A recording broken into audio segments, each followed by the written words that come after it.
বছরের এক শিশুকে ধর্ষণের অভিযোগ উঠেছে। ইফতারের দাওয়াত দিয়ে বাড়ির দুই দারোয়ান পরপর 2 দিন শিশুটিকে নির্যাতন করেছে বলে অভিযোগ করেছেন তার মা।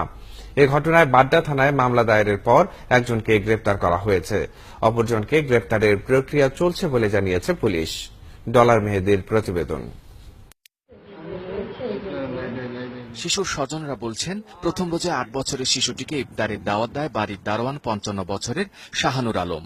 শিশুটি বাসায় এলে পূর্ব থেকে অবস্থান নেওয়া সামনের বাড়ির দারোয়ান 57 বছরের আমজাদ হোসেন এবং শাহানুর আলম দুজনে শিশুটিকে ধর্ষণ করে। আর ঘটনাটি কাউকে বললে মা বাবাকে হত্যা করা হবে এমন হুমকি দেয় দুই ধর্ষক। এই ঘটনার 10 দিন পর শিশুটি অসুস্থ হয়ে পড়লে ধর্ষণের ঘটনাটি প্রকাশ পায়। নিচ থেকে আসার পরের দিন জ্বর আসে। আমি থার্মোমিটার দিয়ে চেক করি 3 জ্বর ছিল। স্কুলে গেছে, স্কুল থেকে স্যারে বাসা পাঠাই দিছে। বাথরুমে যাইতে পারে না। তখন ও আমাকে সত্যি কথা বললো যে আমার দারোয়ান দাদু সেই রোজার ফার্স্ট দিন মানে ইফতার টাইম ওরকম করছে। শিশুটির চিকিৎসা খরচ দিয়ে ঘটনাটি ধামাচাপা দেওয়ার চেষ্টা হয়েছে বলে অভিযোগ করেন বাংলাদেশের খ্রিস্টান অ্যাসোসিয়েশনের এক নেত্রী।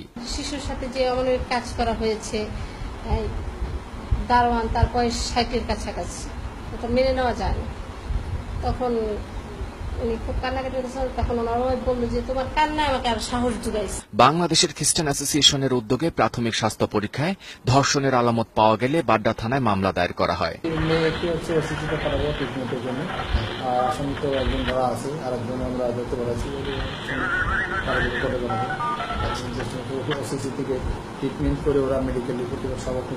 বাড্ডা থানার ভারপ্রাপ্ত কর্মকর্তা জানান, শীঘ্রই শিশুটিকে চিকিৎসার জন্য ঢাকা মেডিকেল কলেজের ওয়ান স্টপ ক্রাইসিস সেন্টারে ভর্তি করা হবে।